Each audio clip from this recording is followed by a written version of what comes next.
시카고의 제 사무실. 창밖으로 미시간 호수가 흐릿하게 보이던 어느 조용한 아침이었습니다. 편집장 그레그가 보낸 이메일 제목은 딱 한 줄이었습니다. 44%. 저는 처음에 그 숫자를 잘못 읽은 줄로만 알았습니다. 등록된 사진을 열었을 때 저는 결국 실소를 터뜨리고 말았습니다. 뽀얀 국물 위로 돼지 등뼈가 수북하게 쌓인 감자탕이라는 음식이었거든요. 11년 동안 미식 기사를 써온 제 눈에는 그저 투박하고 정리되지 않은 한 그릇일 뿐이었습니다. 저는 늘 비빔밥이나 갈비찜처럼 색이 곱고 접시 위가 가지런한 음식만이 독자들의 시선을 끌 수 있다고 굳게 믿어왔거든요. 지저분한 뼈다귀 사진으로 기사를 열었다가는 데스크에서 바로 반려될 게 뻔했습니다.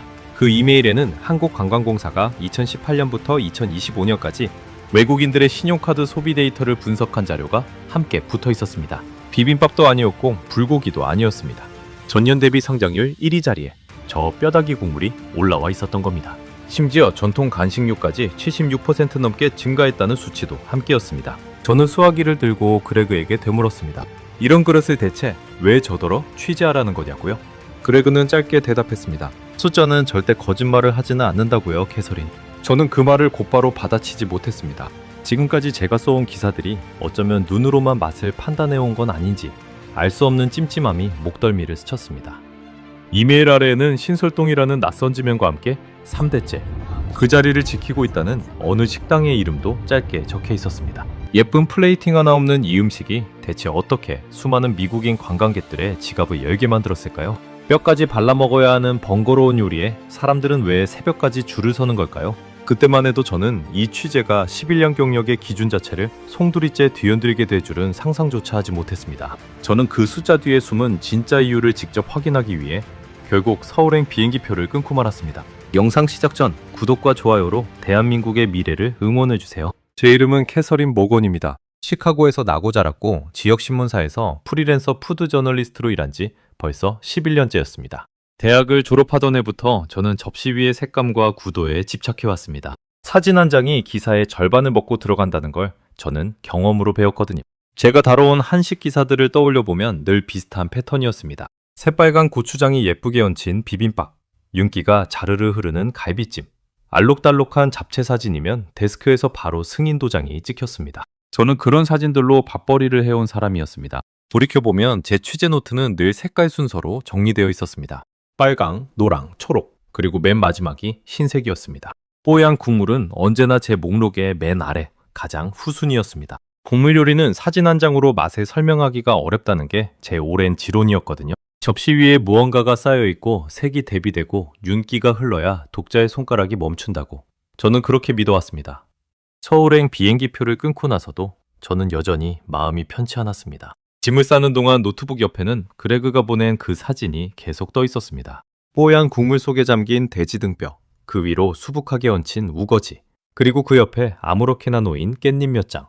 구도도 조명도 색감도 무엇 하나 제가 좋아하는 조건을 충족하지 못했습니다. 저는 그 사진을 보고 또 봤지만 도무지 매력을 찾을 수가 없었습니다. 출국 전날 밤 저는 결국 그레그에게 전화를 걸었습니다. 창밖은 이미 캄캄했고 거실 스탠드 불빛 아래 캐리어만 덩그러니 열려 있었습니다. 이번 기회, 솔직히 저는 회의적이에요. 제가 말했습니다. 독자들이 원하는 건 예쁜 접시지 뼈다귀가 수북한 냄비가 아니잖아요. 수화기 너머로 그레그의 웃음소리가 들렸습니다. 캐서린, 자네가 11년 동안 써온 기사들 다 예쁜 사진 덕분에 조회수가 나온 거라고 확신해? 그는 되물었습니다. 저는 선뜻 대답하지 못했습니다. 사실 제가 쓴 기사들 중 가장 반응이 좋았던 건 화려한 플레이팅이 아니라 어느 할머니가 50년 동안 끓여온 스튜를 다룬 기사였다는 사실이 문득 떠올랐거든요. 그 할머니의 부엌에는 예쁜 접시 하나 없었습니다. 낡은 무쇠 냄비와 손잡이가 닳아버린 나무 주걱뿐이었습니다. 그런데도 그 기사의 댓글창에는 냄새가 느껴진다, 우리 할머니가 생각난다는 말들이 며칠 동안 쏟아졌습니다. 저는 그때 그 반응을 신기하게만 여기고 넘어갔지 제 취재 기준을 바꿔야 한다고는 생각하지 않았습니다. 그때 저는 그 기억을 애써 밀어냈습니다. 지금은 인정하고 싶지 않았습니다. 그레그는 마지막으로 한마디를 덧붙였습니다. 이번만큼은 눈이 아니라 데이터를 믿고 가봐. 통화가 끝난 뒤에도 그 문장이 귓가에 오래 맴돌았습니다. 저는 전화기를 내려놓고 한참 동안 거실 바닥에 앉아 있었습니다. 그레그가 저를 이 취재에 밀어넣은 진짜 이유가 어쩌면 제 오래된 습관을 흔들어 보려는 의도였을지도 모른다는 생각이 뒤늦게 스쳤습니다. 저는 그 생각을 애써 부정하며 다시 캐리어 앞에 무릎을 꿇었습니다. 전화를 끊고 나서 저는 다시 노트북을 열어 한국관광공사 자료를 훑어봤습니다. 2018년부터 2025년까지 외국인 카드 소비 데이터라는 제목 아래 낯선 그래프들이 줄지어 있었습니다. 국수와 만두가 55.2%, 감자탕이 44.0%. 숫자들은 분명했지만 저는 여전히 그 이유를 상상조차 할 수 없었습니다. 제가 알던 한식 순위표에서 감자탕이라는 이름은 상위권 근처에도 없었으니까요. 저는 화면을 아래로 내리며 혹시 이 자료에 오류가 있는 건 아닌지 몇 번이나 다시 확인했습니다. 그래프는 몇 번을 다시 봐도 똑같은 곡선을 그리고 있었습니다. 캐리어를 정리하며 저는 속으로 대뇌었습니다. 이번 취재는 짧게 끝내고 돌아오자고. 뼈다귀 국물 한 그릇 먹어보고 형식적인 인터뷰 몇 개 따서 원래 기획했던 방향으로 기사를 쓰면 그만이라고요. 손끝으로 여권을 확인하는데 어쩐지 손바닥에 미세한 땀이 배어났습니다. 낯선 나라의 낯선 음식 앞에서 느끼는 단순한 긴장감이라고만 생각했습니다. 캐리어 지퍼를 닫는 손에 힘이 들어간 걸 느끼면서도 저는 애써 대수롭지 않게 넘겼습니다. 14시간의 비행 동안 저는 기내식으로 나온 파스타를 절반도 먹지 못했습니다. 창밖으로 태평양이 끝없이 펼쳐졌고 저는 노트북에 미리 써둔 기사 초안을 몇 번이고 다시 읽었습니다. 뼈다귀 요리에 대한 문장들은 이상하게도 계속 겉돌기만 했습니다. 직접 보지도 않은 음식에 대해 저는 이미 결론을 내려버린 사람처럼 글을 쓰고 있었습니다. 옆자리 승객이 곤히 잠든 사이 저는 몇 번이나 그 문장들을 지웠다가 다시 썼습니다. 김의 화면으로 한식 다큐멘터리 하나가 재생되고 있었습니다. 저는 이어폰을 꽂은 채 별 생각 없이 그 영상을 틀었습니다. 화면 속에는 어느 지방시장에서 뼈다귀를 손질하는 노인의 손이 클로즈업 되고 있었습니다. 손마디마다 굳은 살이 깊게 박여 있었고 칼질 소리만이 규칙적으로 울려 퍼졌습니다. 저는 그 손을 오래 바라보다가 정작 그 요리가 완성된 장면이 나오기도 전에 화면을 꺼버렸습니다. 아직은 그 손이 만든 결과물을 마주할 준비가 되어 있지 않았거든요. 인천공항에 도착한 건 서울 시간으로 늦은 오후였습니다. 자동문이 열리자마자 습한 공기와 낯선 냄새가 훅 끼쳐왔습니다. 어딘가에서 흘러나오는 국물 냄새인지 향신료 냄새인지 구분이 가지 않는 낯선 향이 코끝을 스쳤습니다. 창밖으로 처음 보는 도시의 풍경이 스쳐 지나갔습니다. 입국장을 빠져나오자 제 이름이 적힌 팻말을 든 여성이 서 있었습니다. 코디네이터로 배정된 이윤아였습니다. 먼 길 오시느라 고생하셨어요. 그녀가 유창한 영어로 인사를 건넸습니다.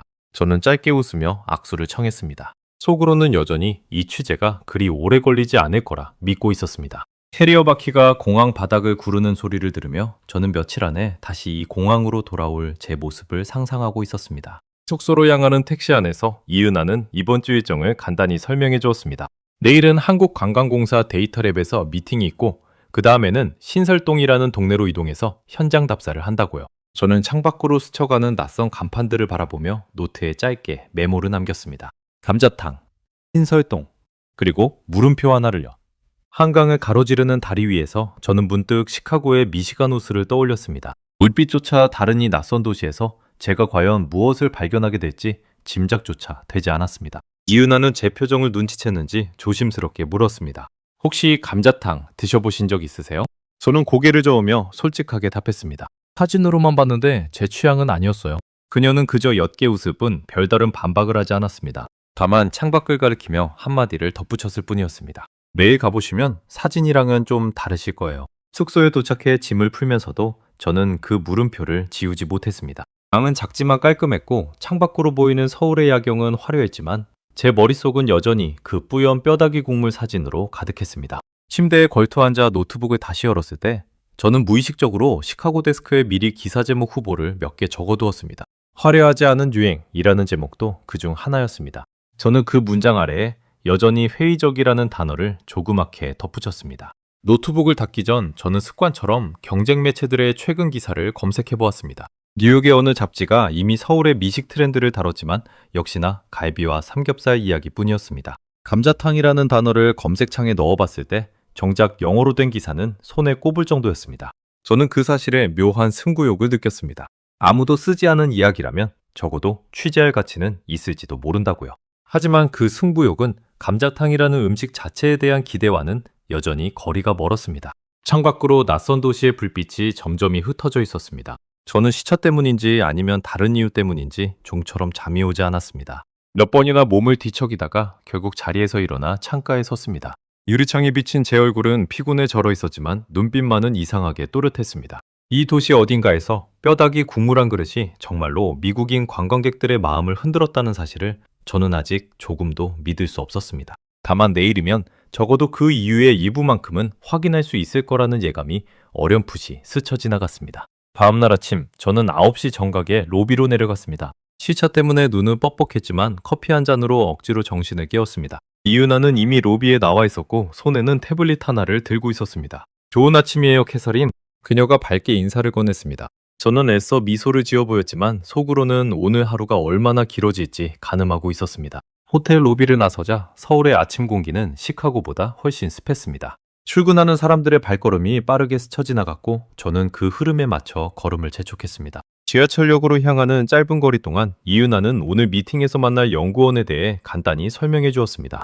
관광 소비 데이터를 오랫동안 분석해온 전문가라고요. 저는 그 말을 들으며 오늘 자료가 적어도 신뢰할 만한 근거는 되어주길 바랐습니다. 한국관광공사 데이터랩은 여의도의 한 고층 빌딩에 있었습니다. 엘리베이터를 타고 올라가는 동안 유리창 너머로 한강이 내려다 보였습니다. 아침 햇살에 반짝이는 강물을 보며 저는 문득 어젯밤 택시 안에서 떠올렸던 미시간 호수를 다시 생각했습니다. 회의실로 들어서자 담당 연구원이 저희를 맞았습니다. 그는 명함을 건네며 짧게 자기소개를 한 뒤 곧바로 화면에 그래프를 띄웠습니다. 이게 저희가 최근에 발표한 자료입니다. 그가 말했습니다. 2018년부터 2025년 7월까지 외국인 신용카드 소비 데이터를 메뉴별로 분석한 결과예요. 화면에는 막대 그래프 하나가 떠 있었습니다. 저는 습관적으로 상위권을 먼저 확인했습니다. 비빔밥, 삼겹살, 치킨. 익숙한 이름들이 상위에 있었습니다. 저는 속으로 안도했습니다. 역시 제가 알던 순서와 크게 다르지 않다고요. 노트에 메모하려던 펜의 움직임이 잠시 느슨해졌습니다. 하지만 연구원이 화면을 넘기자 상황이 달라졌습니다. 이건 절대적인 소비 규모가 아니라 전년 동기 대비 성장률 기준입니다. 그가 말했습니다. 이 기준으로 보면 순위가 완전히 바뀝니다. 새로운 그래프가 떠올랐습니다. 국수와 만두가 55.2%, 감자탕이 44.0%, 그리고 전통 간식류는 무려 76.9%까지 치솟아 있었습니다. 저는 노트북 화면을 뚫어져라 쳐다봤습니다. 제가 상상했던 어떤 순위표에도 감자탕이 이렇게 높은 자리에 있었던 적은 없었습니다. 펜을 쥔 손끝에 저도 모르게 힘이 들어갔습니다. 이해가 잘 안 되네요. 제가 물었습니다. 왜 하필 이 음식들이죠? 연구원은 잠시 생각하다가 대답했습니다. 저희도 처음엔 의아했습니다. 그런데 인터뷰를 해보니 공통점이 있더라고요. 늦은 시간까지 문을 여는 가게가 많다는 것, 그리고 가격 대비 양이 푸짐하다는 것. 무엇보다 관광객들이 이 메뉴들을 직접 체험하면서 이야기할 거리가 많다고 느낀다는 거였습니다. 이윤아가 옆에서 통역을 거두며 덧붙였습니다. 특히 감자탕은요, 서울에서 24시간 영업하는 몇 안 되는 음식점 중 하나예요. 새벽에 다른 선택지가 없을 때 결국 그곳으로 발길이 향하는 경우가 많다고 하더라고요.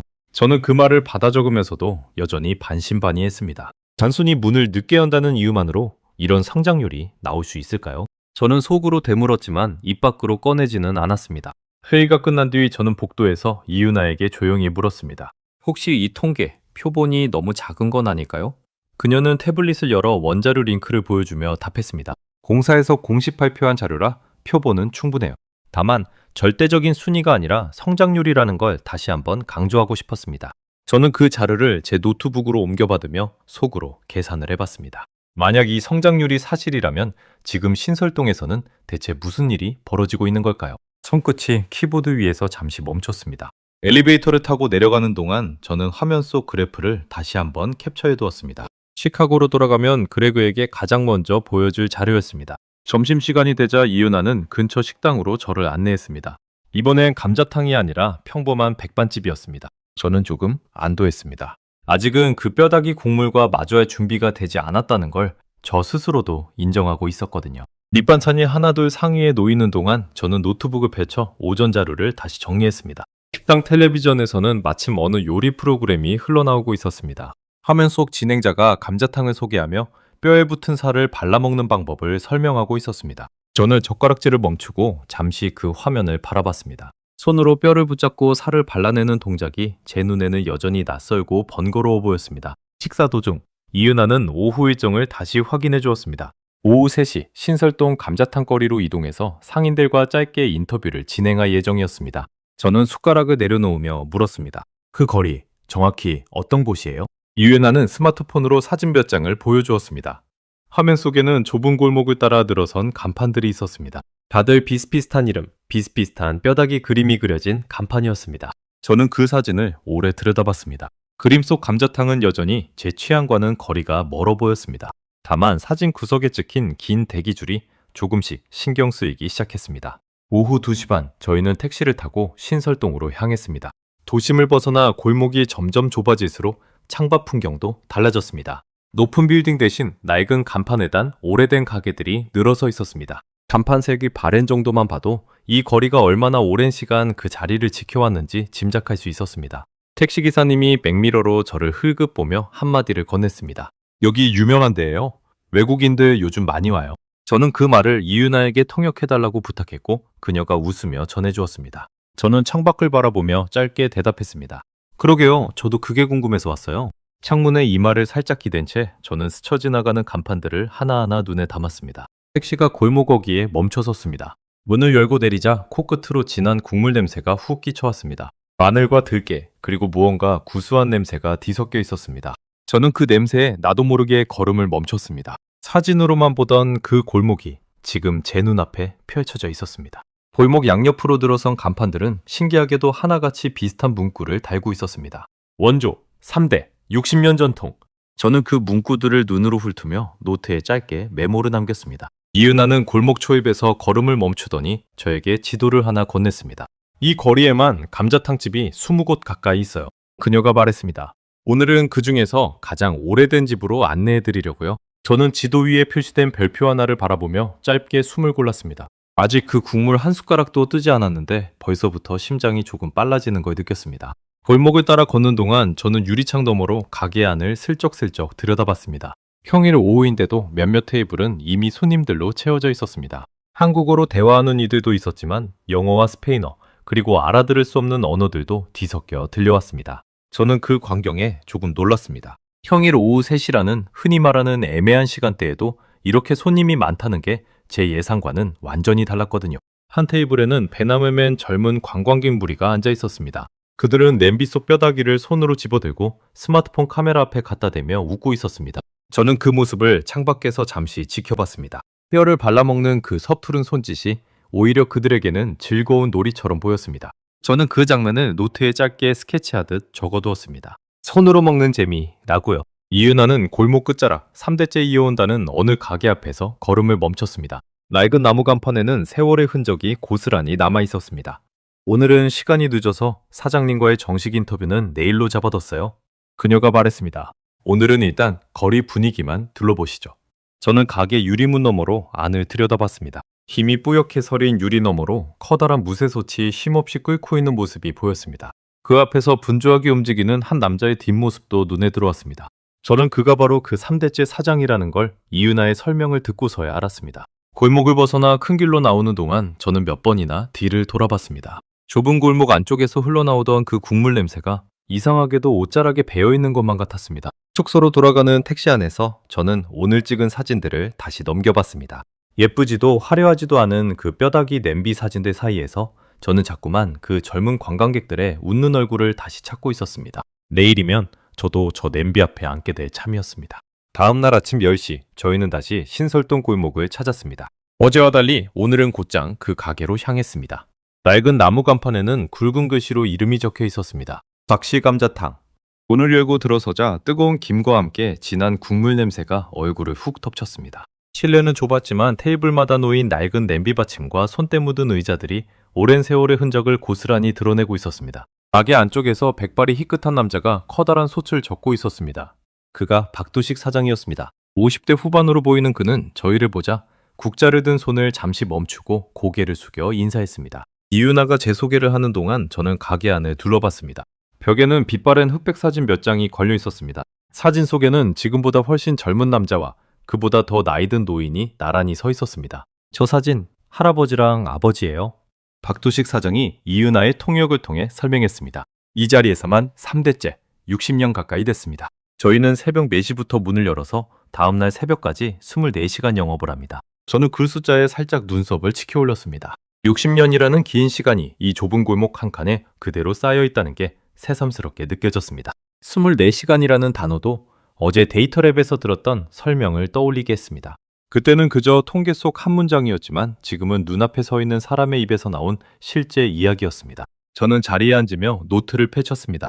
여전히 머릿속 절반은 이 인터뷰를 어떻게 짧게 마무리할지 궁리하고 있었습니다. 잠시 뒤 뚝배기 하나가 제 앞에 놓였습니다. 뽀얗다 못해 살짝 붉은기가 도는 국물 위로 큼직한 뼈다귀 몇 덩이가 수북하게 쌓여 있었습니다.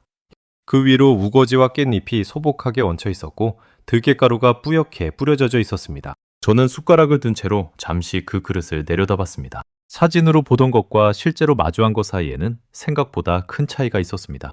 뽀얀 김이 얼굴 위로 훅 끼쳐올랐고 저는 안경 아래 순식간에 서린 김을 손등으로 닦아냈습니다. 뚝배기 표면이 여전히 보글보글 끓고 있어서 저는 숟가락을 국물 위로 가져가는 손끝에 저절로 조심스러움이 담겼습니다. 먼저 국물부터 드셔보세요. 이윤아가 권했습니다. 저는 숟가락으로 국물을 아주 조심스럽게 떠 입가로 천천히 가져갔습니다. 뜨거운 김이 코 속으로 훅 밀려들었습니다. 첫 숟가락을 삼키는 순간 저는 저도 모르게 눈을 크게 떴습니다. 예상했던 텁텁하고 느끼한 맛이 아니었습니다. 얼큰하면서도 구수한 맛이 혀 전체에 퍼졌고 그 뒤로 들깨의 고소한 향이 은은하게 따라왔습니다. 목구멍을 타고 넘어가는 국물의 온기가 배속까지 천천히 번져가는 게 느껴졌습니다. 저는 손끝까지 퍼지던 그 긴장이 그 따뜻한 온기와 함께 조금씩 풀리는 게 느껴졌습니다. 이거 생각보다 저는 말을 잇지 못했습니다. 예상과 완전히 달랐습니다. 이윤아가 웃으며 물었습니다. 놀라셨어요? 저는 고개를 끄덕이며 다시 한번 숟가락을 국물에 담갔습니다. 두 번째 숟가락은 첫 번째보다 더 깊은 맛이 느껴졌습니다. 마치 국물 안에 여러 겹의 맛이 층층이 쌓여 있는 것 같았습니다. 문제는 그 다음이었습니다. 박두식 사장이 뼈다귀 하나를 제 그릇 쪽으로 가리키며 손으로 발라먹는 게 제일 맛있다고 손짓했습니다. 저는 잠시 망설였습니다. 11년 동안 저는 포크와 나이프로 우아하게 음식을 다루는 법만 배워온 사람이었습니다. 손으로 뼈를 붙잡고 살을 발라내는 일은 제게는 낯설다 못해 어색한 동작이었습니다. 시카고의 어느 고급 레스토랑에서도 이런 식으로 음식을 먹어본 적은 단 한 번도 없었습니다. 젓가락으로 몇 번 시도했지만 살은 좀처럼 뼈에서 떨어지지 않았습니다. 뼈다귀는 제 젓가락질을 비웃기라도 하듯 자꾸만 미끄러졌습니다. 결국 저는 비닐 장갑을 끼고 두 손으로 뼈를 붙잡았습니다. 처음에는 손끝에 뜨거운 국물이 튀어 살짝 움찔했습니다. 하지만 몇 번 힘을 주자 뼈에 붙은 살이 부드럽게 떨어져 나왔습니다. 그 순간 이상하게도 저는 웃음이 났습니다. 우아함과는 거리가 먼 그 동작이 오히려 묘한 해방감을 주었습니다. 손끝에 양념이 묻어나는 것조차 이상하게 거슬리지 않았습니다. 이은아도 옆에서 함께 뼈를 발라 먹으며 저를 보고 웃었습니다. 이제야 좀 감자탕 다워지셨네요. 그녀가 장난스럽게 농담을 건넸습니다. 저는 손에 묻은 양념을 티슈로 닦으며 뼈에 붙은 살점 하나를 다시 입에 넣었습니다. 부드럽게 씹히는 살점 사이로 진한 국물의 풍미가 다시 한번 배어나왔습니다. 박두식 사장은 제가 뼈를 발라먹는 모습을 보며 흐뭇하게 웃었습니다. 그는 이윤아를 통해 조리 과정을 설명하기 시작했습니다. 이 국물은 새벽 4시부터 12시간 넘게 우려낸다고 했습니다. 돼지 등뼈를 찬물에 오래 담가 핏물을 빼고 여러 번 데쳐내는 과정을 거친다고요. 저는 그 이야기를 들으며 뼈다귀 하나를 다시 집어들었습니다. 12시간이라는 숫자가 이제는 단순한 조리 시간이 아니라 어떤 무게처럼 느껴졌습니다. 그렇게 오래도록 오래 끓이는 이유가 따로 있나요? 저는 물었습니다. 박두식 사장은 잠시 생각하다가 답했습니다. 짧게 끓이면 뼈 안쪽 골수가 다 안 우러나요. 시간을 들여야 국물이 뽀얗고 깊어집니다. 아버지도 할아버지도 늘 그렇게 말씀하셨어요. 시간을 아끼면 맛이 아낀 만큼 도망간다고요. 그 말을 하며 그는 국자로 소단을 한 번 크게 저었습니다. 저는 그 말을 받아 적으며 왠지 모르게 목이 살짝 매는 걸 느꼈습니다. 들깨는 어떻게 준비하시는 거예요? 제가 물었습니다. 박도식 사장은 주방 한쪽에 놓인 커다란 자루를 가리켰습니다. 직접 방앗간에서 갈아온다고 했습니다. 시중에서 파는 가루보다 향이 훨씬 진하다면서요. 매주 2번씩 새벽마다 직접 자루를 짊어지고 방앗간에 다녀온다고 그는 덧붙였습니다. 저는 다시 한 숟가락을 떠서 입에 넣었습니다. 확실히 고소한 향이 코끝까지 묵직하게 퍼졌습니다. 우거지는요? 저는 계속 질문을 이어갔습니다. 박두식 사장은 배추 우거지를 하루 종일 삶고 무친다고 했습니다. 소금물에 절였다가 다시 여러 번 헹궈서 쓴맛을 빼는 과정만 반나절이 걸린다고 했습니다. 그 말을 들으며 저는 우거지 한 가닥을 입에 넣었습니다. 부드러우면서도 살짝 씹히는 식감이 국물의 깊은 맛과 묘하게 어우러졌습니다. 저는 그 조합에 다시 한번 놀랐습니다. 지금까지 제가 먹어본 어떤 스튜에서도 이런 층위의 맛과 식감은 느껴본 적이 없었습니다. 식사 도중 옆 테이블에서 한 무리의 관광객들이 시끌벅적하게 감자탕을 나눠 먹고 있었습니다. 그들은 서로 뼈를 발라주며 사진을 찍고 있었습니다. 저는 그 모습을 곁눈질로 지켜보며 제 앞의 그릇을 다시 내려다봤습니다.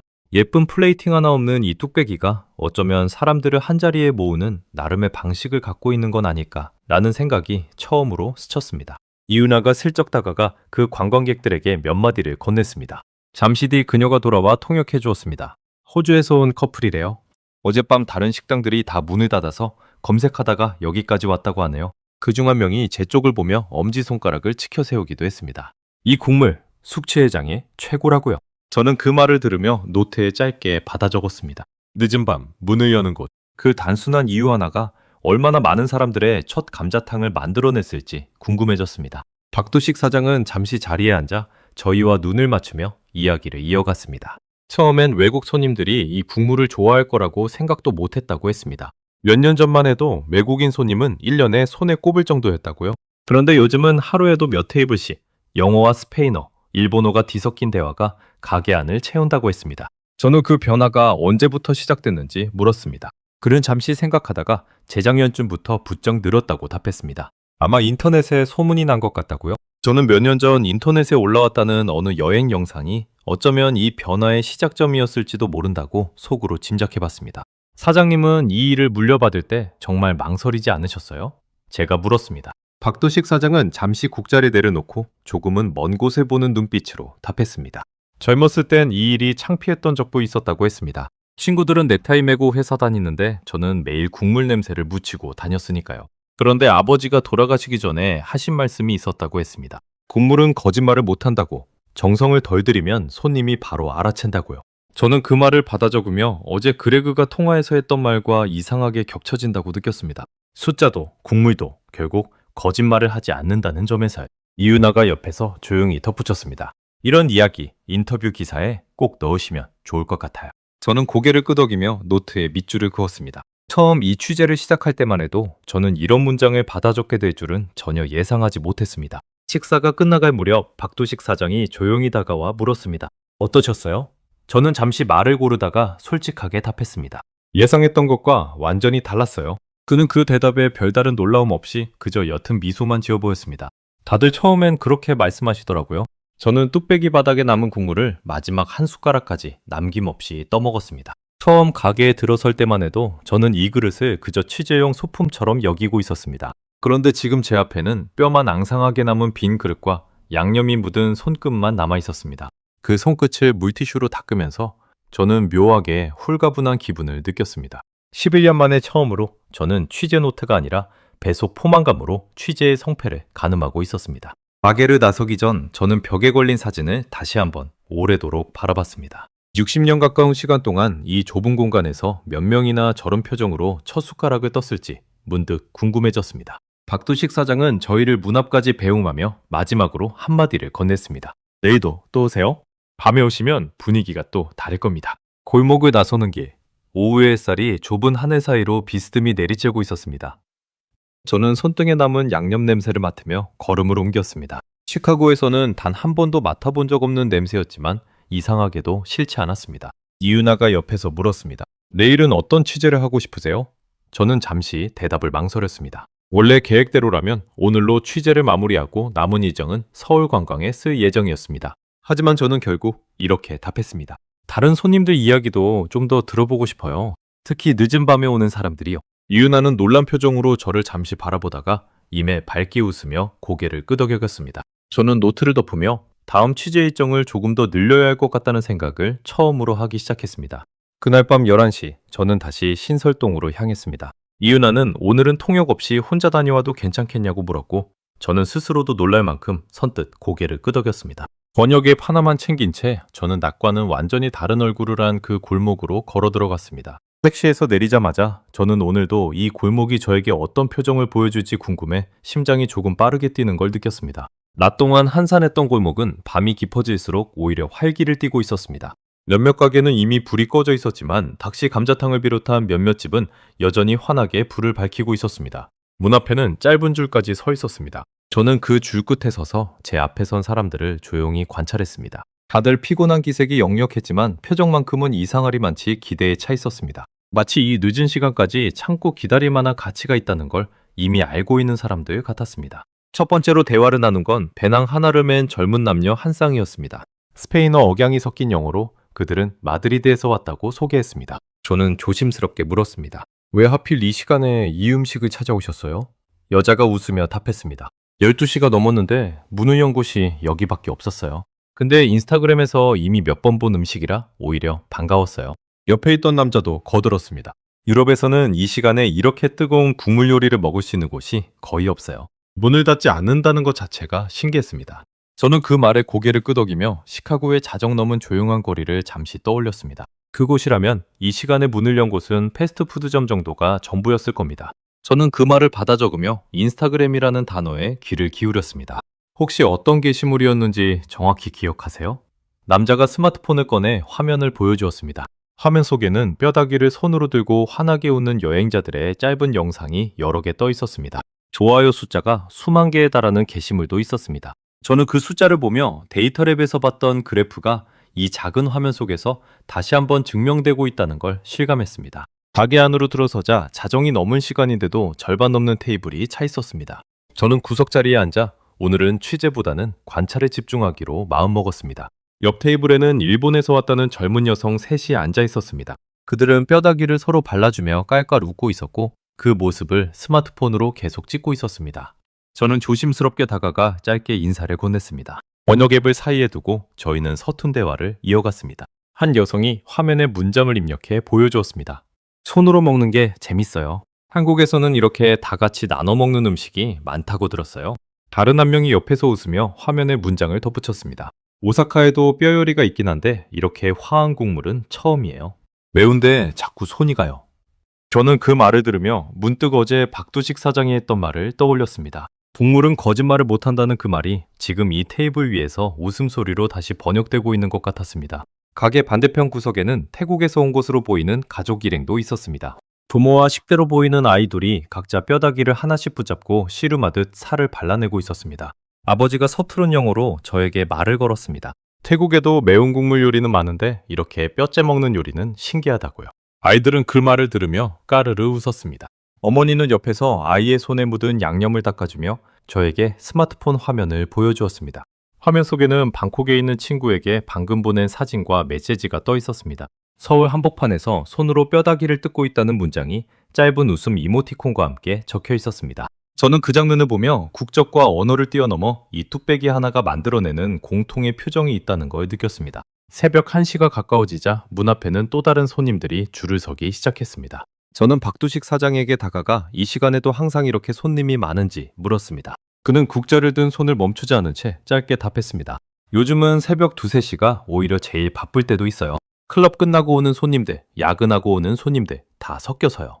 저는 그 대답을 받아 적으며 처음으로 정확한 숫자를 물었습니다. 하루에 대략 몇 팀 정도 받으세요? 박두식 사장은 잠시 계산하더니 답했습니다. 평일엔 100팀 넘게, 주말엔 그보다 훨씬 많이요. 그중에 외국인 손님 비중이 요즘은 3분의 1 가까이 됩니다. 몇 년 전만 해도 10팀 중 한 팀이 채 안 듣는데 말이죠. 저는 그 숫자들을 노트에 받아 적으며 손끝이 미세하게 떨리는 걸 느꼈습니다. 10팀 중 한 팀에서 3팀 중 한 팀으로. 이 좁은 골목 하나에서 벌어진 변화가 데이터랩에서 봤던 그래프와 정확히 겹쳐지고 있었습니다. 저는 그 자리에서 계산기를 두드려서 다시 확인해 보았습니다. 100팀 중 30팀이 넘는 숫자가 매일 밤 이 작은 가게 하나를 거쳐간다는 뜻이었습니다. 그리고 이 골목에만 20곳에 가까운 가게가 있다는 걸 떠올리면 그 숫자는 다시 몇 배로 불어났습니다. 옆에서 박두식 사장의 아들로 보이는 젊은 남자가 그릇을 나르며 대화에 끼어들었습니다. 저는 4대째가 되는 거냐고 농담 삼아 물었습니다. 그는 웃으며 고개를 저었습니다. 아직 결정은 안 했어요. 하지만 요즘은 아버지 일이 예전만큼 창피하지 않아요. 오히려 외국인 손님들이 사진 찍어달라고 할 때 좀 뿌듯하더라고요. 그는 잠시 말을 멈췄다가 덧붙였습니다. 얼마 전엔 유럽에서 온 유튜버가 저희 가게를 촬영해 갔는데 조회수가 100만이 넘었더라고요. 그날 이후로 부쩍 손님이 늘었어요. 저는 그 말을 들으며 세대를 건너 이어지는 자부심이라는 게 이렇게 소소한 문장 하나로도 전해질 수 있다는 걸 느꼈습니다. 새벽 2시, 저는 가게 밖으로 나와 골목 전체를 다시 한번 둘러봤습니다. 늦은 시간인데도 몇몇 가게 앞에는 여전히 대기줄이 늘어서 있었습니다. 그 줄 속에는 아시아계, 서양계, 다양한 국적의 얼굴들이 섞여 있었습니다. 저는 그 풍경을 사진으로 찍으려다가 문득 손을 멈췄습니다. 사진 한 장으로는 지금 제가 느끼고 있는 이 공기를 다 담아낼 수 없을 것 같았습니다. 골목 어귀에 있던 편의점에서는 관광객으로 보이는 몇몇 사람들이 컵라면을 사들고 나오고 있었습니다. 저는 그 모습과 감자탕집 앞에 줄 서 있는 사람들의 표정을 번갈아 바라봤습니다. 같은 시간 같은 배고픔이었지만 감자탕집 앞의 표정에는 뭔가 다른 기대감이 서려 있었습니다. 단순히 배를 채우러 온 게 아니라 무언가 경험하러 온 사람들의 표정이었습니다. 가게 처마 밑에서는 한 무리의 청년들이 순서를 기다리며 스마트폰으로 서로의 여행 사진을 보여주고 있었습니다. 저는 그들에게도 짧게 말을 걸어봤습니다. 캐나다에서 왔다는 그들은 오늘 하루 동안 벌써 3곳의 감자탕집을 검색해 뒀다고 했습니다. 저희끼리는 뼈 국물 투어라고 부르고 있어요. 한 청년이 웃으며 말했습니다. 저는 그 표현을 노트에 곧바로 받아 적으며 이게 이제 단순한 한 끼 식사를 넘어 하나의 완연한 여행 코스가 되어가고 있다는 걸 실감했습니다. 줄 맨 앞에는 정장 차림의 중년 남성 한 명이 혼자 서 있었습니다. 저는 조심스럽게 다가가 말을 걸었습니다. 그는 뉴욕에서 온 사업가였고 오늘 계약 협상이 늦게 끝나서 이제야 저녁을 먹으러 나왔다고 했습니다. 호텔 직원한테 물어보니 이 시간에 문 연 곳 중에 여기가 제일 유명하다고 하더군요. 그가 말했습니다. 솔직히 큰 기대는 안 했는데 검색해보니 평점이 상당히 높아서 놀랐습니다. 저는 그 말을 들으며 평점이라는 단어가 시카고에서 제가 늘 확인하던 별점과 다르지 않다는 걸 새삼 깨달았습니다. 결국 어느 나라 사람이든 낯선 음식 앞에서는 같은 방식으로 신뢰를 확인하고 있었습니다. 숙소로 돌아가는 택시 안에서 저는 오늘 밤 들었던 숫자들을 다시 정리해봤습니다. 3분의 1이라는 비중, 수만 개의 좋아요, 그리고 100팀이 넘는 하루 손님 수. 이 모든 숫자들이 가리키는 방향은 하나였습니다. 이건 우연한 유행이 아니라 이미 자리를 잡은 흐름이라는 것이었습니다. 창밖으로 스쳐가는 새벽 서울의 불빛을 바라보며 저는 노트북을 열어 그 자리에서 기사 개요를 다시 쓰기 시작했습니다. 화려하지 않은 유행이라는 제목은 이제 더 이상 적절해 보이지 않았습니다. 저는 문단을 새로 짜면서 숫자를 나열하는 순서부터 다시 곰곰이 고민했습니다. 10팀 중 한 팀이라는 작은 숫자에서 시작해서 3분의 1이라는 비중을 지나 마지막에는 44%라는 성장률로 마무리하는 구조가 좋겠다고 생각했습니다. 작은 숫자에서 큰 숫자로 독자가 서서히 놀라움을 쌓아가도록 만들고 싶었습니다. 그건 제가 11년 동안 배워온 기사 작성법 중 유일하게 오늘 밤에도 여전히 유효하게 남아있는 기술이었습니다. 다음날 오후 저는 그레그에게 짧은 이메일을 보냈습니다. 원래 기획했던 기사 방향을 완전히 바꿔야 할 것 같다고요? 예쁜 사진 대신 어젯밤 들었던 숫자들과 사람들의 표정을 중심으로 기사를 다시 짜겠다고 적었습니다. 답장은 금방 왔습니다. 예상은 했어 라는 짧은 한 줄이었습니다. 저는 그 문장을 보며 헛웃음이 났습니다. 그레그는 처음부터 제가 이렇게 될 걸 알고 있었던 걸까요? 하면서 그 짧은 문장을 몇 번이나 다시 읽으며 저는 노트북을 덮었습니다. 11년을 함께 일해온 편집장에게 이렇게 완벽하게 예상당한 건 처음이었습니다. 그날 저녁 저는 다시 박두식 사장을 찾아가 조금 더 깊은 이야기를 나눴습니다. 사장님, 요즘 외국 손님들 반응 중에 가장 기억에 남는 게 있으세요? 그는 잠시 생각하다가 한 가지 일화를 꺼냈습니다. 한 달 전쯤 미국에서 온 어느 커플이 청혼 사진을 여기서 찍었다고 했습니다. 뼈다귀 국물 앞에서 반지를 내밀며 프로포즈를 했다는 겁니다. 저는 그 이야기에 저도 모르게 웃음이 터져 나왔습니다. 정말이지 상상도 못했던 장면이었습니다. 그 반지, 국물이 조금이라도 튀었으면 정말 놀랐을 텐데요. 제가 농담을 건네자 박두식 사장도 크게 웃으며 답했습니다. 그러게 말이에요. 반지 산자를 뚝배기 옆에 놓느라 아가씨가 어찌나 조마조마해하던지. 근데 그 커플이 그러더라고요. 인생에서 가장 정직한 순간에 가장 정직한 음식이 어울린다고요. 저는 그 말을 받아 적으며 손끝이 다시 미세하게 떨리는 걸 느꼈습니다. 정직한 음식이라는 표현이 지금까지 제가 들었던 어떤 미식평론보다도 정확하게 느껴졌습니다. 저는 그 표현을 노트 한가운데 큼지막하게 동그라미를 쳐두었습니다. 이윤아는 그 옆에서 최근 해외 소셜미디어에서 벌어지고 있는 또 다른 흐름을 짚어주었습니다. 최근에는 한국의 꿀떡을 시리얼처럼 차가운 우유에 말아먹는 영상이 해외에서 30만 건 넘는 좋아요를 기록하며 화제가 됐다고 했습니다. 감자탕뿐 아니라 한국의 소박한 음식들이 잇따라 해외 콘텐츠 속에서 새로운 방식으로 재발견되고 있다는 설명이었습니다. 저는 그 이야기를 들으며 지금 이 골목에서 벌어지고 있는 일이 결코 우연한 하나의 사례가 아니라는 걸 다시 한번 확실하게 확인했습니다. 가게를 나서며 저는 문득 제가 처음 이 취재를 시작했을 때 썼던 메모를 떠올렸습니다. 이런 걸 왜 취재하라는 거냐고 저는 그레그에게 되물었었습니다. 뼈다귀가 수북한 냄비 사진을 보며 실소를 터뜨렸던 그 밤이 이제는 아득하게 느껴졌습니다. 지금 저는 예쁜 사진 한 장보다 뼈에 붙은 고귀한 점이 더 많은 말을 하고 있었다는 사실을 인정할 수밖에 없었습니다. 숙소로 돌아온 뒤 저는 노트북 앞에 오래도록 앉아 있었습니다. 화면 속 커서가 깜빡이는 동안 저는 지난 며칠간의 메모들을 처음부터 다시 읽어내려갔습니다. 회의적이라는 단어로 시작했던 첫 페이지가 이제는 전혀 다른 이야기로 채워져 있었습니다. 첫날 적었던 화려하지 않은 유행이라는 제목 옆에는 어느새 굵은 줄이 2개나 그어져 있었습니다. 저는 그 옆에 새로운 제목 후보 하나를 적어 넣었습니다. 끔찍한 유행. 스스로도 조금 낯간지럽게 느껴졌지만 지금 이 순간 가장 정확한 표현이라는 확신이 들었습니다. 창밖으로 어느새 새벽빛이 조금씩 스며들고 있었습니다. 저는 노트북을 덮기 전 오늘 만났던 사람들의 얼굴을 하나씩 다시 떠올려 봤습니다. 마드리드에서 온 커플, 오사카에서 온 새 친구, 방콕에서 온 가족, 뉴욕에서 온 사업가.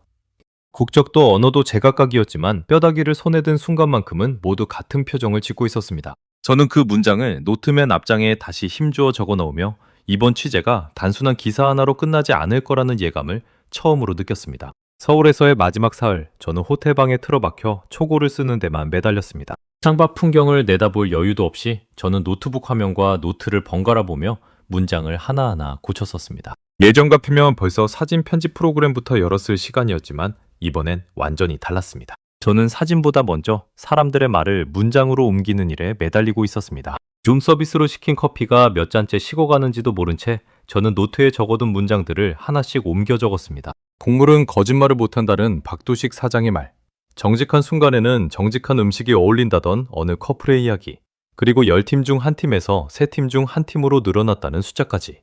이 모든 조각들을 어떤 순서로 엮어야 제가 겪은 그 놀라움을 독자에게도 그대로 전할 수 있을지 저는 몇 번이고 문단의 순서를 바꿔가며 고민했습니다. 한 번은 숫자를 먼저 배치했다가 다시 사람들의 표정을 앞세우는 식으로 문단을 통째로 옮기기도 했습니다. 그러다 문득 제가 처음 이 취재를 시작할 때 느꼈던 그 회의적인 마음까지도 기사 안에 솔직하게 남겨야겠다는 생각이 들었습니다. 독자들 역시 저와 비슷한 첫인상을 가지고 있을 테니까요. 저는 첫 문단에 뼈다귀 사진을 보고 실소를 터뜨렸던 그날 밤의 제 모습을 그대로 적어 넣었습니다. 부끄럽지만 그게 가장 정직한 시작이라는 확신이 들었습니다.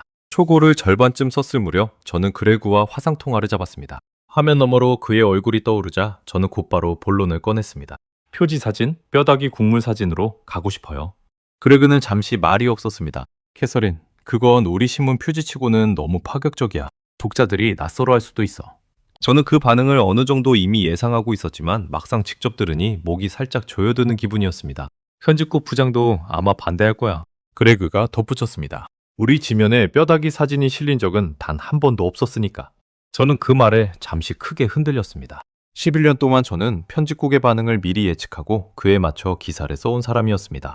이번에도 그 익숙한 습관대로 조금 더 안전한 사진으로 타협할 수도 있었습니다. 하지만 저는 심호흡을 하고 다시 입을 열었습니다. 그레그, 저 이번에 확실히 알았어요. 예쁜 사진이 독자의 눈길을 끄는 건 맞지만 마음을 붙잡는 건 다른 거더라고요.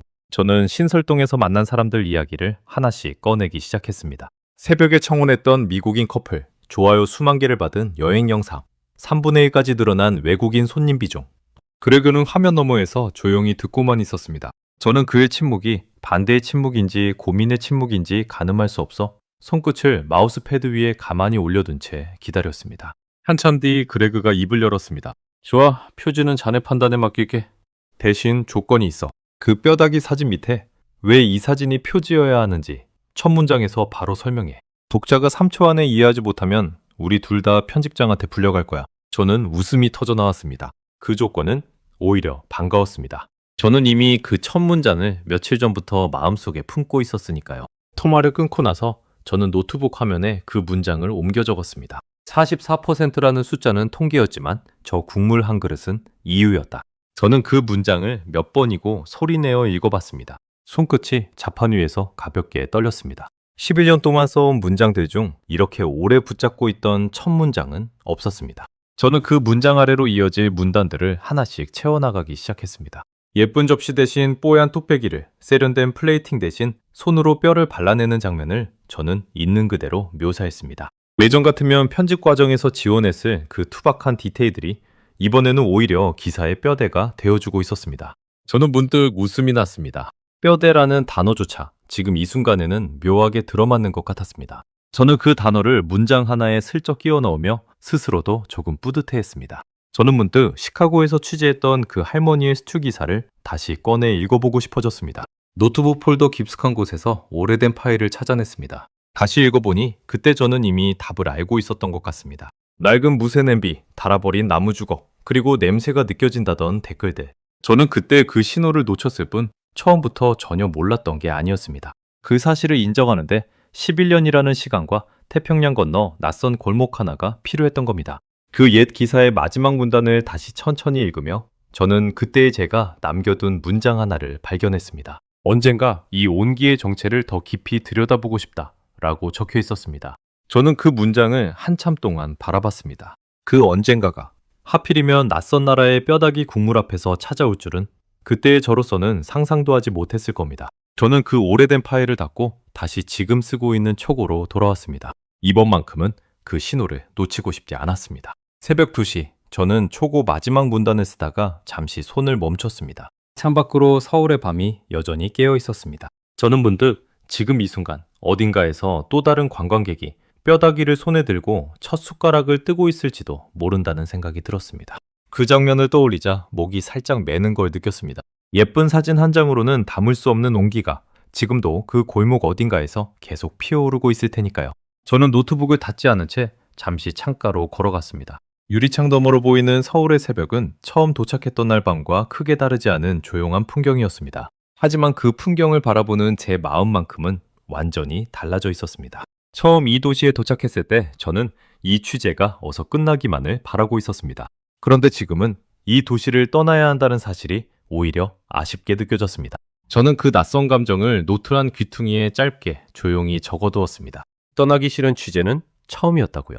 이유나에게서 짧은 메시지가 도착한 건 그 무렵이었습니다. 내일 공항 가는 길 신설동을 한 번 더 들리실래요? 박두식 사장님이 마지막으로 뵙고 싶어 하신다고요. 저는 그 메시지를 읽으며 스스로도 놀랄 만큼 빠르게 답장을 보냈습니다. 당연하죠. 오히려 제가 먼저 부탁드리려고 했어요. 다음 날 오후 저는 마지막으로 박두식 사장의 가게를 다시 찾았습니다. 취재가 아니라 그저 인사를 전하기 위해서였습니다. 사장님 덕분에 제 기사가 어쩌면 제 이번 취재 전체가 완전히 달라졌어요. 저는 서툰 한국어로 감사 인사를 건넸습니다. 박두식 사장은 그 말에 그저 옅게 웃으며 국자로 뚝배기 하나를 더 담아 제 앞에 놓아주었습니다. 마지막으로 한 그릇 더 드시고 가세요. 가게 안은 오후의 한산함 속에 조용히 국물 끓는 소리만 나지막이 울리고 있었습니다. 저는 그 소리에 귀를 기울이며 처음 이 가게에 들어섰던 날의 제 표정을 다시 한번 떠올려 봤습니다. 그때는 낯설고 두려운 마음이 반이었지만 지금은 오히려 익숙하고 편안한 마음이 그 자리를 채우고 있었습니다. 이은하가 옆에서 조용히 통역을 이어가며 마지막 인터뷰 몇 마디를 더 정리해 주었습니다. 박두식 사장은 뚝배기를 천천히 저어주며 마지막으로 한마디를 덧붙였습니다. 처음 오셨을 때 솔직히 표정이 안 좋으셨어요. 사진 찍을 때도 억지로 웃는 것 같았고요. 저는 그 말에 살짝 얼굴이 붉어졌습니다. 티가 그렇게 많이 났나요? 저는 물었습니다. 박두식 사장은 웃으며 고개를 끄덕였습니다. 많이 났죠. 근데 지금은 표정이 완전히 다르세요. 저는 그 말을 들으며 국물 한 숟가락을 천천히 떠올렸습니다.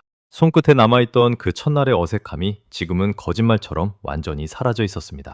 저는 그 마지막 한 그릇을 아주 천천히 비웠습니다. 처음 왔을 때와 똑같은 뼈다귀, 똑같은 국물이었지만 저에게는 완전히 다른 맛으로 느껴졌습니다. 숟가락을 내려놓으며 저는 노트맨 뒷장에 짧은 문장을 하나 더 적었습니다. 나는 지금까지 한식을 눈으로만 읽고 있었구나. 가게를 나서기 전 박두식 사장이 마지막으로 한 번 더 물었습니다. 시카고 돌아가서도 이런 국물 요리 다시 드실 것 같아요? 저는 잠시 생각하다가 답했습니다. 아마 예전처럼 예쁜 접시만 찾지는 않을 것 같아요. 그는 그 대답에 크게 웃으며 저를 문 앞까지 배웅해 주었습니다. 골목을 나서는 저의 뒤로 국물 끓는 소리와 손님을 맞는 인사말이 뒤섞여 오래도록 들려왔습니다. 공항으로 향하는 길, 이은하가 옆자리에서 조용히 물었습니다. 이번 취재 정말로 만족하세요? 저는 창밖으로 스쳐가는 서울의 마지막 풍경을 바라보며 답했습니다. 처음 왔을 때는 이 취재가 빨리 끝나기만 바랐어요.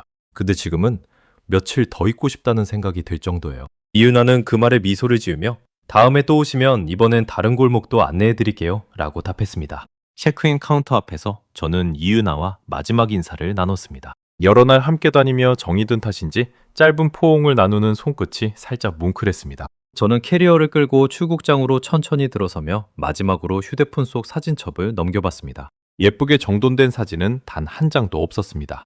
김이 서린 뚝배기, 양념 묻은 손끝, 웃고 있는 여행자들의 흐릿한 사진들 뿐이었습니다. 그런데도 저는 그 어떤 화보보다 이 사진들이 더 마음에 들었습니다. 저는 그 사진첩을 몇 번이나 처음부터 다시 넘겨보다가 결국 옅은 웃음을 지으며 휴대폰을 주머니에 집어넣었습니다. 탑승 게이트를 향해 천천히 걸어가며 저는 노트를 마지막으로 한번 조용히 펼쳐봤습니다. 첫 장에는 회의적이라는 단어가, 마지막 장에는 정직한 유행이라는 문장이 나란히 적혀 있었습니다.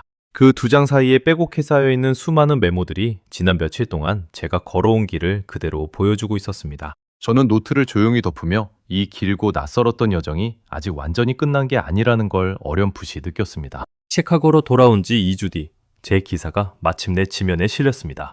뽀얀 뚝배기 사진이 신문 한 면을 가득 채운 걸 처음 봤을 때 저는 인쇄소 냄새가 채 가시지 않은 신문을 손에 들고 한참을 그대로 서 있었습니다. 44%라는 숫자는 통계였지만 저 국물 한 그릇은 이유였다. 제가 며칠 밤을 붙잡고 있던 그 첫 문장이 마침내 활자로 인쇄되어 있었습니다. 비사 발행 당일 아침 저는 따뜻한 커피 한 잔을 앞에 두고 신문을 몇 번이고 처음부터 다시 읽었습니다. 첫 문장부터 마지막 문장까지 제가 신설동 골목에서 보고 듣고 느꼈던 것들이 고스란히 담겨 있었습니다. 뼈를 발라먹으며 웃던 마드리드 커플, 청혼 반지를 국물 옆에 내려놓았다던 미국인 커플, 그리고 10팀 중 한 팀에서 3팀 중 한 팀으로 늘어났다는 박두식 사장의 숫자까지. 저는 그 문장들을 천천히 읽으며 스스로도 조금 뭉클해졌습니다. 창밖으로 익숙한 시카고의 아침 풍경이 펼쳐져 있었지만 제 마음 한쪽은 여전히 그 좁은 골목 어딘가에 머물러 있는 것 같았습니다.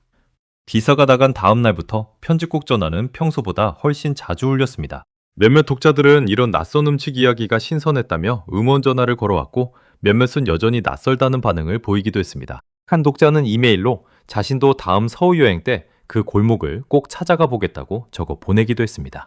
또 다른 독자는 자신의 할머니가 끓여주던 뼈다귀 요리가 떠올라 눈물이 났다는 짧은 메시지를 남기기도 했습니다. 저는 그 엇갈린 반응들을 하나씩 들으며 오히려 마음이 편안해지는 걸 느꼈습니다. 11년 만에 처음으로 모두가 좋아할 기사가 아니라 진짜 이야기를 썼다는 확신이 들었으니까요. 공유 기자 몇 명도 제자리로 찾아와 표지 사진이 인상적이었다고 말을 건넸습니다.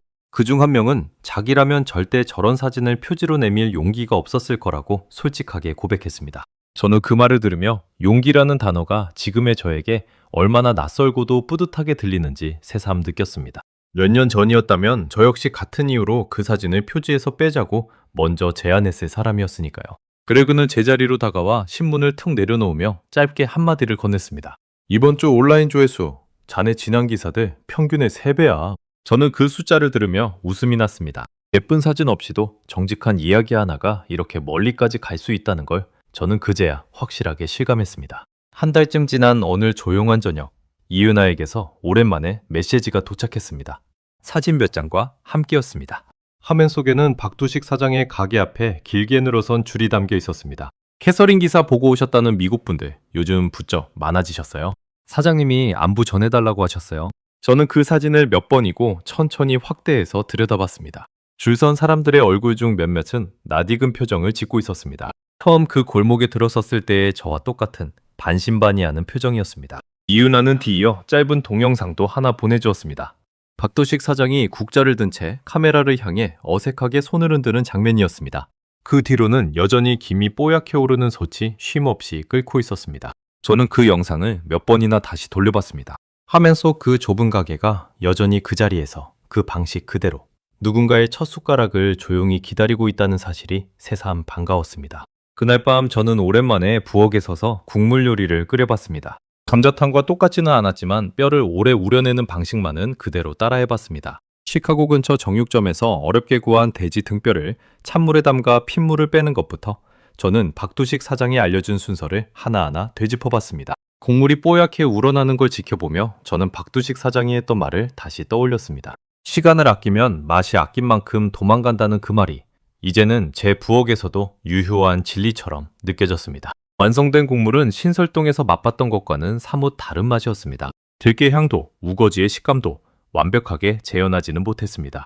하지만 저는 그 어설픈 한 그릇을 앞에 두고 이상하게도 웃음이 났습니다. 완벽하지 않아도 괜찮다는 걸 저는 그날 처음으로 인정했습니다. 중요한 건 정성을 들이는 그 과정 자체였으니까요. 저는 그 어설픈 국물을 한 숟가락 떠먹으며 다음번엔 조금 더 나아질 거라고 스스로에게 조용히 속삭였습니다. 몇 주 뒤 저는 새로운 취재 제안서를 조심스럽게 그레그에게 내밀었습니다. 이번엔 한국의 다른 소박한 음식들을 다뤄보고 싶다고요. 그레그는 제안서를 훑어보며 짧게 웃었습니다. 캐서린 모건, 이제 완전히 국물 전문 기자가 됐네. 저는 그 농담에 크게 웃으며 힘차게 고개를 끄덕였습니다. 부정할 수 없는 사실이라고 저는 속으로 조용히 인정했습니다. 제안서를 넘기던 그레그가 문득 진지한 얼굴로 물었습니다. 그런데 이번엔 확신이 있어서 가는 거지? 아니면 또 그때처럼 회의적인 채로 가는 거야? 저는 잠시 생각하다가 답했습니다. 이번엔 확신이 있어요. 다만 그 확신이 정확히 뭘 발견하게 될지는 아직 모른다는 확신이에요. 그레그는 그 대답이 마음에 들었는지 제안서 위에 곧바로 승인 도장을 찍어주었습니다. 편집국을 나서며 저는 창밖으로 시카고의 익숙한 스카이라인을 오래도록 바라봤습니다. 몇 달 전만 해도 저는 이 사무실에서 낯선 사진 한 장을 보며 헛웃음을 짓던 사람이었습니다. 지금은 그 사진이 제 11년 경력을 통틀어 가장 자랑스러운 표지가 되어 있었습니다. 11년 동안 저는 예쁜 접시 위에서 이야기를 찾는 사람이었습니다. 이제는 압니다. 진짜 이야기는 종종 뼈다귀가 수북한 뚝배기 안에, 발라먹는 서투른 손짓 안에, 그리고 60년을 이어온 무쇠솥 안에 숨어 있다는 거요. 그 사실을 깨닫기까지 14시간의 비행과 낯선 골목 하나가 필요했지만 저는 이제 그 여정을 후회하지 않습니다. 가끔 저는 그 골목의 새벽 2시를 떠올립니다. 국적도 언어도 다른 사람들이 같은 뚝배기 앞에서 같은 표정을 짓던 그 순간을요. 44%라는 숫자는 이제 제게 단순한 통계가 아닙니다. 그건 낯선 것을 향해 손을 뻗어본 사람들의 숫자이자 뼈를 발라내는 번거로움을 기꺼이 감수한 사람들의 숫자입니다. 그리고 그 숫자 안에는 이제 저 자신도 분명하게 포함되어 있습니다. 언젠가 다시 서울에 가게 된다면 저는 망설임 없이 그 골목으로 가장 먼저 향할 겁니다. 박도식 사장의 국자 소리와 뽀얀 김이 서린 유리창과 손끝에 남던 그 양념 냄새까지 저는 이제 그 모든 것을 그리워하는 사람이 되었으니까요. 저는 다음 시간에도 전 세계를 놀라게 할 대한민국의 이야기로 다시 찾아뵙겠습니다. 감사합니다.